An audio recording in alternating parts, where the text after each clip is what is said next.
મિત્રો, રાશિ મંડળની પહેલી રાશિની વાત કરીએ તો મેષ રાશિ છે, જેના અક્ષર છે અલય. નોકરીના સ્થળે આજે સામાન્ય થોડી જવાબદારીમાં મેષ રાશિના જાતકોને વધારો થાય તેવી સંભાવનાઓ દેખાઈ રહી છે. મોસાળ પક્ષે થોડું સાચવીને વ્યવહાર કરવો એ પણ આજના દિવસ માટે જરૂરી છે. ભાઈ બહેનો તરફથી એક સારું સુખ આજના દિવસ માટે મળશે. આર્થિક લાભની શક્યતાઓ પણ આજે સારી દેખાય છે, તકો સારી દેખાઈ રહી છે. આજે વાત વૃષભ રાશિની કરીએ તો જેના અક્ષર બહુ છે એવા વૃષભ રાશિવાળા જાતકો માટે ધન પ્રાપ્તિના સારા અવસરો પ્રાપ્ત થયા છે. રોજગારી માટે ઉત્તમ તકો મળે તેવી સંભાવનાઓ પણ આજે બની રહી છે. ધાર્મિક કાર્યોમાં મન લાગશે. કોઈ પણ નવી વસ્તુઓ ખરીદવાની હોય, વેચવાની હોય તો આજના દિવસ માટે સારા લાભની શક્યતાઓ વૃષભ રાશિના જાતકોને દેખાઈ રહી છે. મિથુન રાશિની વાત કરીએ, ક, છ અને ગ અક્ષર છે મિથુન રાશિના. સ્થાન પરિવર્તનના યોગ જણાઈ રહ્યા છે આજે મિત્રો. ખાસ કરી લેવડ દેવડની અંદર આજના દિવસ માટે સારી અનુકૂળતા જણાશે. રાજ્ય પક્ષે સાધારણ થોડી તકલીફ રહે તેવી શક્યતાઓ દેખાય છે. ખાતાકીય કામકાજોની અંદર થોડું સાચવીને કામકાજ કરવાનું રહેશે. જીવન સાથીના સ્વાસ્થ્યની બાબતમાં થોડી સાવધાની રાખવી એ પણ આજના દિવસ માટે ખૂબ જરૂરી છે. જય ગણેશ. કર્ક રાશિની વાત કરી જેના અક્ષર ડ અને અ છે એવા કર્ક રાશિવાળા જાતકો માટે આજે વડીલ વર્ગ દ્વારા સારા લાભની સંભાવનાઓ દેખાય છે. વડીલ વર્ગ સાથે રહેવાનો મોકો મળશે. આજે શેર બજાર અથવા સટ્ટાકીય કોઈપણ પ્રકારની પ્રવૃત્તિઓમાં કામકાજ કરતા હોય સાચવીને કામકાજ કરજો, એ સારું નથી. ખાનપાનમાં થોડી કાળજી રાખવી પડશે. પસંદગીના કાર્ય કરવાથી એક સારો લાભ જણાય તેવા યોગ પણ આજના દિવસ માટે ચંદ્રબળના આધારે દેખાઈ રહ્યા. વાત કરીએ સિંહ રાશિની તો મ અને ટ અક્ષર છે સિંહ રાશિવાળા જાતકોને કોઈ પણ મહત્વના નિર્ણયો લેવામાં થોડી કાળજી રાખવી પડશે. પગ હોય કે કમર હોય થોડા દર્દથી સંભાળીને કામકાજ કરવાનું રહેશે. વ્યવસાયમાં ધીમી ગતિએ સફળતા જણાશે.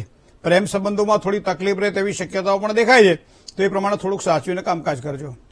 કન્યા રાશિની વાત કરીએ, પ, ઠ અને ણ અક્ષર છે કન્યા રાશિના જાતકોને માનસિક શાંતિમાં વૃદ્ધિ થાય એવા યોગ ચંદ્રબળના આધારે દેખાઈ રહ્યા છે. દાંપત્ય સુખનો એક સારો સહયોગ પણ આજે પ્રાપ્ત થાય, જેના કારણે પણ સુખમાં વધારો થશે. તણાવયુક્ત જીવનશૈલી કદાચ જો તમારી પાસે હોય તો એને દૂર થઈ જાઓ. પીસફુલ લાઈફ રાખો. તણાવયુક્ત જીવનશૈલીથી દૂર રહેવું. કામકાજમાં વિરોધીઓ કદાચ હશે પણ એનાથી સાચવીને જો કામકાજ કરશો તો આજના દિવસ માટે વાંધો નહીં આવે. જય ગણેશ. એ કોલર તુલા રાશિની વાત કરીએ, ર અને ત અક્ષરવાળા જાતકોની. મિત્રો, તુલા રાશિવાળા જાતકોને કામકાજમાં સાધારણ થાક અનુભવાય તેવા યોગ બની રહ્યા છે. ભૂમિ, વાહન, મકાન સંબંધી કોઈ પણ લે વેચના કામકાજ કરવાના હોય, તમે કરતા હોય તો થોડું સાચવીને કામકાજ કરજો. ધંધાની અંદર તો ખૂબ જ સારી અનુકૂળતા આજના દિવસ માટે દેખાઈ રહી છે. ઇષ્ટ મિત્રોનો સારો સહકાર પણ પ્રાપ્ત થશે. આજનો દિવસ તમારા માટે આ પ્રમાણે સારો જણાઈ રહ્યો. વૃશ્ચિક રાશિની વાત કરીએ તો ન અને ય અક્ષર છે વૃશ્ચિક રાશિના જાતકોને. મિત્રો, આર્થિક બાબતોની અંદર સારા લાભની શક્યતાઓ વૃશ્ચિક રાશિના જાતકોને આજના દિવસ માટે દેખાશે. નોકરી ધંધામાં લાભની સંભાવનાઓ પ્રબળ બની રહી છે. જૂની વસ્તુઓ વેચવાની હોય, નવી વસ્તુઓ લેવાની હોય, કોઈ નવું જૂનું કરવાનું હોય તો આજનો દિવસ તમારા માટે શ્રેષ્ઠ છે. વાહન ચલાવવામાં થોડીક કાળજી રાખવી એ આપણા માટે જરૂરી બનશે. ધન રાશિ ભ, ધ, ફ અને ઢ. ધન રાશિ રાશિ મંડળની નવમી રાશિ જે સ્વામી છે એનો ગુરુ. આર્થિક રોકાણ માટે સમય આજે ઉત્તમ દેખાઈ રહ્યો છે. માનસિક તણાવથી કદાચ થોડી પરેશાની વધે તેવી શક્યતાઓ છે. સહકર્મચારીઓનો તો સારો સહયોગ પ્રાપ્ત થશે જ. બને ત્યાં સુધી લોભ લાલચમાં આવીને કોઈ પણ કામ ન કરવું, આ વસ્તુનું ધ્યાન રાખવું, જેના કારણે આપણો દિવસ આજે સારો જાય. જય ગણેશ. મકર રાશિની વાત કરીએ, ખ અને જ અક્ષરવાળા જાતકો મકર રાશિના જાતકો છે. મિત્રો, મકર રાશિવાળા જાતકોને જીવન સાથીનો ઉત્તમ સહયોગ આજના દિવસ માટે પ્રાપ્ત થાય. આજે આવકમાં વધારાના સારા યોગ દેખાઈ રહ્યા છે. સંતાનોના પ્રશ્નમાં ચોક્કસ એક રાહત અનુભવાશે. નાની નાની મુશ્કેલીઓમાંથી માર્ગ મળશે. આજનો દિવસ તમારા માટે સારો છે.